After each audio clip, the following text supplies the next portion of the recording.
Kia ora, I'm David Chaston with 90 at 9, brought to you by interest.co.nz.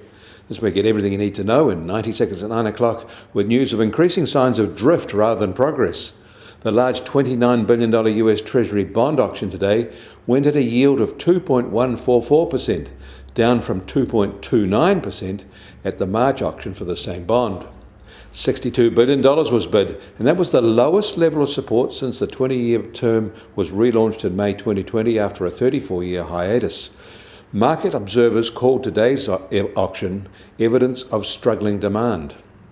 And in Canada, their inflation rate is rising, now at 2.2%, but the gain was not quite as much as expected.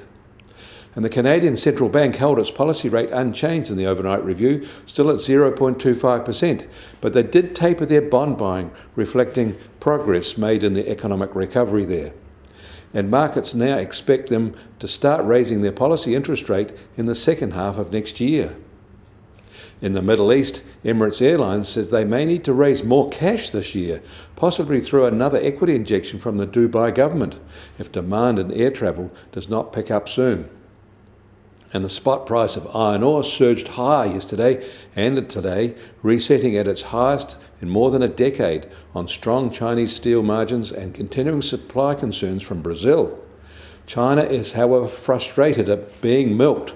Coal prices are rising in China too.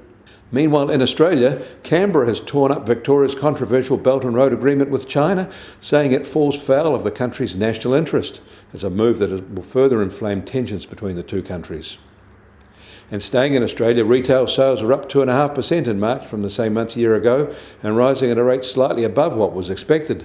This is a bounce back from the February snap lockdowns. And the US Treasury 10-year yield starts today at 1.57% and a small 1 basis point rise. And the price of gold starts today at $1,794 an ounce, and that's up $16 since this time yesterday. Oil prices are much softer, however, down $1.50 at just on $61 a barrel in the US, while the international price is just under $65 a barrel. There are rumours of an imminent deal for Iran to start exporting crude oil again. And the Kiwi dollar opens today at just under 72.1 US cents and firmer from this time yesterday, and in fact its highest in more than a month.